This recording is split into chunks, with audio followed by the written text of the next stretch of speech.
Hello everyone, welcome to my channel conceptual genetics and breeding. आज की अपनी video में हम इनहिबिटरी जीन इंटरेक्शन स्टडी करेंगे। इनहिबिटरी जीन इंटरेक्शन में जो हमारा F2 का डाईहाइब्रिड रेशो होता है 9:3:3:1, वो हमारा 13:3 में चेंज हो जाता है। सबसे पहले क्या होता है inhibitory gene interaction. Inhibitory gene interaction में जो एक डोमिनेंट एलील है एक जीन का, वो हमारा जो डोमिनेंट एलील है दूसरे जीन का, उसके एक्सप्रेशन को इनहिबिट कर देता है या रोक देता है। ओके, सो हियर हम एग्जाम्पल अगर देखें, सपोज एक हमारा ए जीन है और दूसरा बी जीन है। ए जीन अपने आप को एक्सप्रेस करता है और कुछ फिनोटाइप बनाता है, या हम कहें कि कुछ बाहर से कोई कैरेक्टर आपका डेवलप करता है। फॉर एग्जाम्पल, ये ए जीन है, ये रेड कलर प्रोडक्शन करता है। जो बी जीन है वो जब भी ए जीन के साथ प्रेजेंट होगा वो इसके एक्सप्रेशन को रोक देगा या इनहिबिट कर देगा।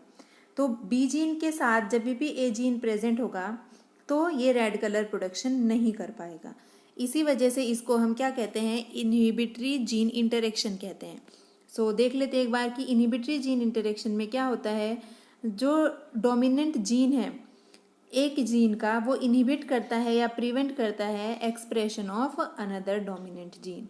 जो डेफिनेशन है उनको आप ट्राई कीजिए कि आप उनको इंग्लिश में याद करें, जिससे कि आपको ये समझने में भी आसानी होगी। जो भी फिनोमिना होते हैं या जो भी आपके मेथड्स कह लीजिए, उनको आप उनकी जो डेफिनेशन है उसको आप इंग्लिश में आप ट्राई कीजिए। ओके, इसके लिए जो इनहिबिटरी जीन इंटरेक्शन है ये हमारा, इसके लिए कुछ हमें पॉइंट्स याद रखने पड़ेंगे कि जो इंटरेक्शन है दो जीन के बीच में वो किस तरीके से होता है, मतलब उसके डोमिनेंट जीन कैसे बिहेव करते हैं, उन दोनों जीन के जो रिसेसिव एलील हैं वो कैसे बिहेव करते हैं, तो तब हमें ये जीन इंटरेक्शन समझ में आएगा। तो पहला पॉइंट जो हमें याद रखना है वो क्या है, जो हमारा डोमिनेंट एलील है फर्स्ट जीन का, वो प्रोड्यूस करता है एक फिनोटाइप। तो जैसे हमने कहा, अगर ये ए जीन है, इसके दो एलील हैं, कैपिटल ए और स्मॉल ए, ये डोमिनेंट है, ये रिसेसिव है, तो ये जो कैपिटल ए है ये कुछ फिनोटाइप प्रोड्यूस करेगा या कोई कैरेक्टर आप कह लीजिए। सपोज आप कह लीजिए कि ये रेड कलर प्रोड्यूस करेगा फ्लावर्स में। ओके, ये बस एग्जाम्पल के लिए है, समझने के लिए।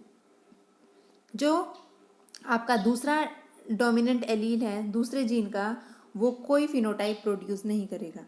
तो जैसे हमने एक जीन लिया है ए, दूसरा जीन है बी, और इसके भी दो, आपको पता ही है कि जो भी जीन होते हैं उसके दो एलील होते हैं, एक डोमिनेंट एलील और एक रिसेसिव एलील। ओके, ये जो बी है, कैपिटल बी है, डोमिनेंट जीन है दूसरे एलील का, इसका कोई भी फिनोटाइप नहीं है, ये अपना कोई फिनोटाइप प्रोड्यूस नहीं करता है, कोई कलर प्रोडक्शन नहीं होगा।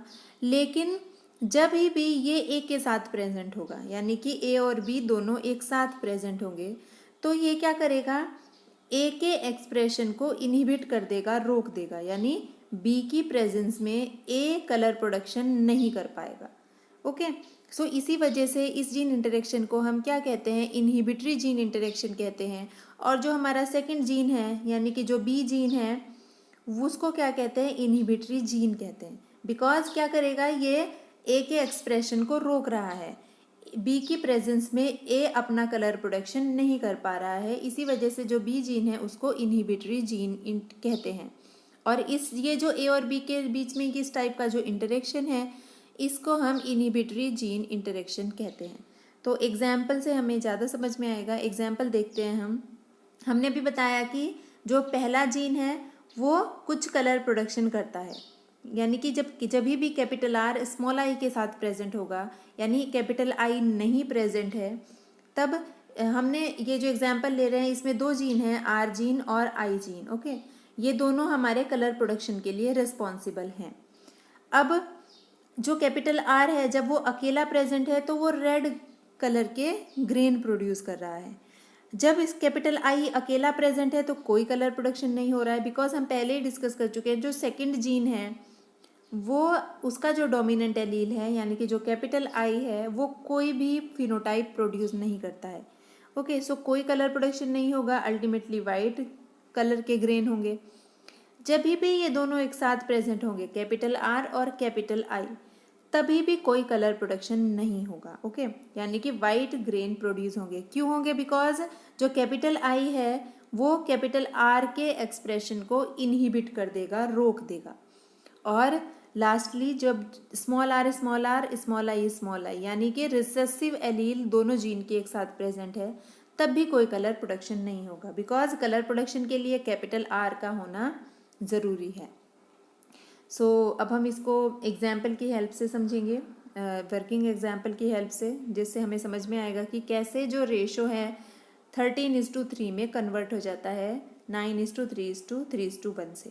सो ये हम ऑलरेडी सीड प्रोडक्शन का जो सीड कलर प्रोडक्शन है उसका एग्जाम्पल ले रहे हैं। यहाँ पे हमने पहले डिस्कस कर लिया है कि इसकी कुछ हमारी जो कंडीशंस है, यानी कि जब कैपिटल आर अकेला प्रेजेंट है तब हमारा ग्रेन प्रोडक्शन कलर प्रोडक्शन होगा। जब कैपिटल आई अकेला प्रेजेंट है, स्मॉल आर के साथ कोई कलर प्रोडक्शन नहीं होगा। ओके, जब कैपिटल आर और कैपिटल आई दोनों एक साथ प्रेजेंट हैं, किसी भी फॉर्म में हो, चाहे हेट्रोजाइगस फॉर्म में हो चाहे होमोजाइगस फॉर्म में हो, ठीक है, तभी भी कोई कलर प्रोडक्शन नहीं होगा। क्यों नहीं होगा? बिकॉज कैपिटल आई हमारा कैपिटल आर के एक्सप्रेशन को इनहिबिट कर देगा। ओके, और जब स्मॉल आई आपके एक साथ प्रेजेंट है, स्मॉल आई यानी दोनों जीन के रिसेसिव एलील एक साथ प्रेजेंट है, तभी भी कोई कलर प्रोडक्शन नहीं होगा, जिसकी वजह से क्या होगा, जो हमारा रेशो है वो चेंज हो जाएगा। तो रेशो कैसे चेंज होगा हम यहाँ पे देख लेते हैं कि क्रॉसिंग कैसे करते हैं। सबसे पहले जो पेरेंट्स हैं, हमने वो पेरेंट्स सेलेक्ट किए हैं रेड कलर। एक जो प्लांट है वो रेड कलर के सीड प्रोड्यूस कर रहा है और दूसरा प्लांट हमारा वाइट कलर के सीड प्रोड्यूस कर रहा है। और जो जीनोटाइप है उनका, फर्स्ट जो प्लांट है उसका कैपिटल आर स्मॉल आई होगा, बिकॉज आर जब भी स्मॉल आई के साथ प्रेजेंट होगा तभी ये कलर प्रोड्यूस कर पाएगा। यहाँ पे स्मॉल आर कैपिटल आई है, यानी कि कैपिटल आई तो कोई फिनोटाइप प्रोड्यूस नहीं करता है, कोई कलर प्रोडक्शन नहीं करता है, जिसकी वजह से यहाँ पे वाइट सीड कलर हमें देखने को मिलेगा। तो जब गैमीट फॉर्मेशन होगी, ये जो प्लांट है फर्स्ट, इसमें सारे जो गैमीट होंगे वो capital are small I type के होंगे, और यहाँ पे जो गैमीट प्रोड्यूस होंगे वो small are capital I type के होंगे। जब हम इनके बीच में क्रॉस कराएंगे तो हमें F1 प्लांट हमें मिलेंगे, बिकॉज हमें पता है कि जो F1 प्लांट होते हैं हाइब्रिड प्लांट, वो हमें जो दो जेनेटिकली डिसिमिलर पेरेंट है उनको क्रॉस कराने से मिलते हैं।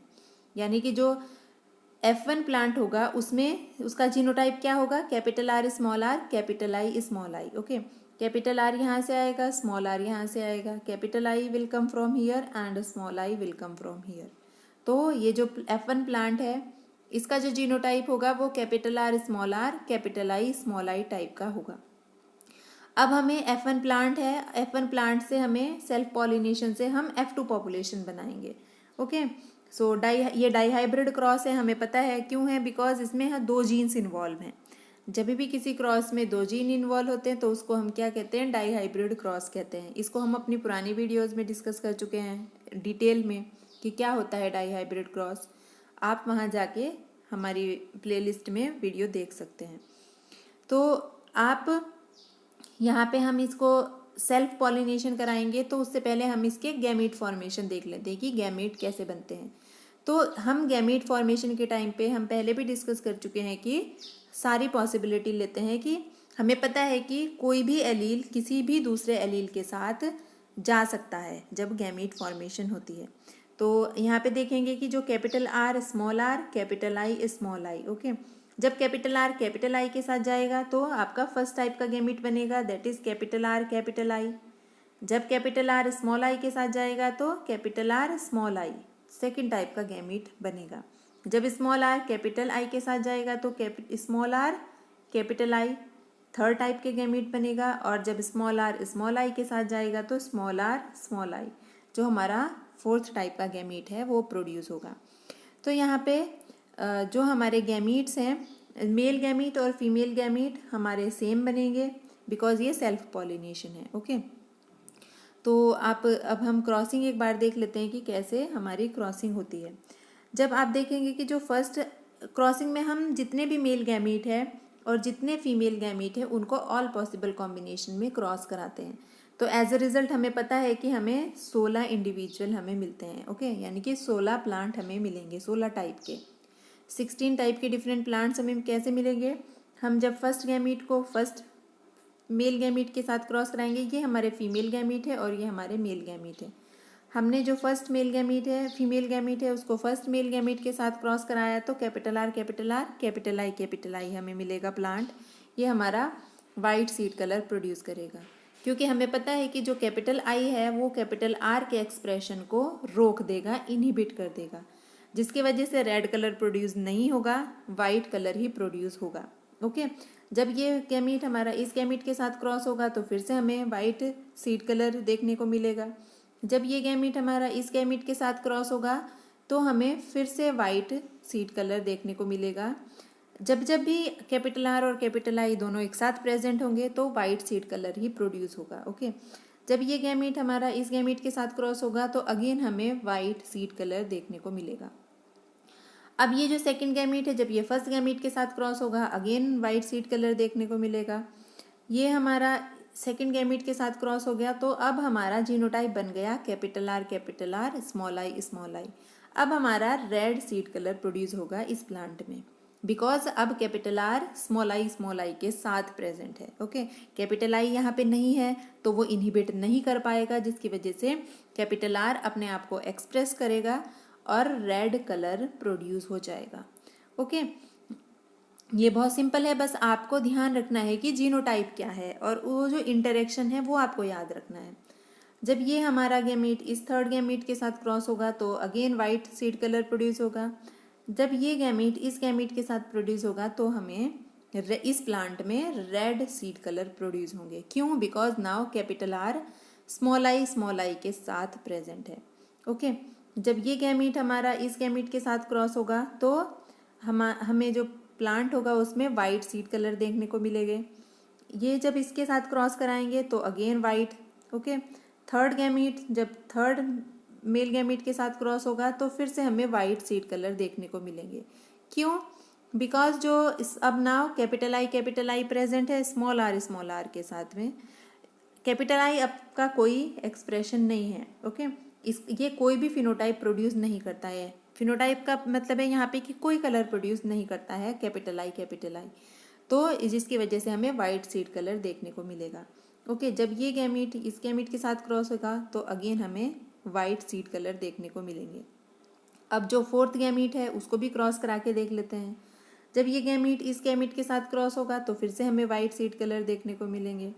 जब ये गैमीट हमारा इस गैमीट के साथ क्रॉस होगा तो अब हमें रेड सीड कलर देखने को मिलेंगे, यानी कि कैपिटल आर अब स्मॉल आई के साथ प्रेजेंट है। कैपिटल आई जब तक प्रेजेंट नहीं है तो कलर प्रोड्यूस हो जाएगा। ओके, तो चाहे कैपिटल आर होमोजाइगस कंडीशन में हो, या होमोजाइगस का मतलब है कि दोनों एलील एक जैसे कैपिटल आर हो। ओके, चाहे कैपिटल आर हेट्रोजाइगस कंडीशन में हो, यानी कि कैपिटल आर स्मॉल आर, तो क्योंकि कैपिटल आर प्रेजेंट है तो कलर प्रोड्यूस हो जाएगा। ओके, अब जब ये थर्ड गैमीट इस गैमीट के साथ क्रॉस कराएंगे तो फिर से हमें जो हमारा वाइट कलर प्रोड्यूस होगा। जब ये गैमीट इस गैमीट के साथ प्रोड्यूस होंगे फिर से वाइट कलर ही प्रोड्यूस होगा, बिकॉज स्मॉल आई जब भी एक साथ प्रेजेंट होंगे कोई कलर प्रोड्यूस नहीं होगा। कलर प्रोड्यूस होगा तभी जब कैपिटल आर अकेला प्रेजेंट होगा। ओके, सो इसी वजह से सिर्फ 3 प्लांट में हमें रेड कलर के सीड देखने को मिलेंगे। फर्स्ट प्लांट, ये सेकंड प्लांट और ये थर्ड प्लांट। बाकी के जो 13 प्लांट हैं, 13 प्लांट हैं, उनमें वाइट सीड कलर ही प्रोड्यूस होगा, जिसकी वजह से क्या होगा, जो हमारा फिनोटिपिक रेशो है वो हमें 13:3 मिलेगा इन प्लेस ऑफ 9:3:3:1, बिकॉज यहाँ पे सिर्फ 2 ही फिनोटाइप देखने को मिलेंगे, एक रेड कलर और एक वाइट कलर। उनमें जो 16 हमारे कॉम्बिनेशन है उनमें से 13 वाइट और 3 हमारे रेड कलर प्रोड्यूस करेंगे। सो ये इनहिबिटरी जीन इंटरेक्शन है जिसमें एक डोमिनेंट एलील एक जीन का दूसरे जीन के डोमिनेंट एलील के एक्सप्रेशन को इनहिबिट कर देता है। ओके, सो कुछ और एग्जाम्पल हैं जिसमें इनहिबिटरी जीन इंटरेक्शन हमें देखने को मिलता है। उसमें पहला एग्जाम्पल है हमारा डेवलपमेंट ऑफ प्ल्यूमेज और फेदर कलर इन पोल्ट्री। ओके, जो पोल्ट्री में जो फेदर कलर प्रोड्यूस होता है उसके लिए भी हमारा इनहिबिटरी जीन इंटरेक्शन रिस्पॉन्सिबल है। और दूसरा है production of anthocyanin pigment in rice. तो राइस के जो हमारे पौधे होते हैं उनमें एक पिगमेंट जो एंथोसाइनिन पिगमेंट होता है पर्पलिश कलर का, वो उसका प्रोडक्शन भी जो हमारा उसका जो इनहेरिटेंस है वो इनहिबिटरी जीन इंटरेक्शन से होता है। ओके, सो ये दो और एग्जाम्पल हैं जिसमें हमें इनहिबिटरी जीन इंटरेक्शन देखने को मिलता है। So I hope this inhibitory gene interaction अब आपको क्लियर है। So thank you so much.